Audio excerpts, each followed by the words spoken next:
Welcome back to the channel. If your Dropbox app has been acting slow or you're running out of space on your phone, clearing the app cache can help fix performance issues. In this video, I'll walk you through the process of clearing the cache in the Dropbox mobile app to free up space and improve speed. First, open the Dropbox app on your phone. Next, look at the bottom right corner and tap on the account icon. Then, in the top right corner of the account screen, tap on the Settings icon.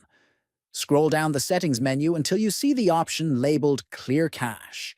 This option allows you to remove temporary files that Dropbox stores to speed up access, but can sometimes cause the app to slow down if they accumulate. Finally, tap on Clear Cache.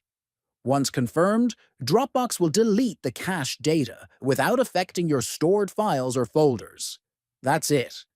You've now successfully cleared the cache from your Dropbox app.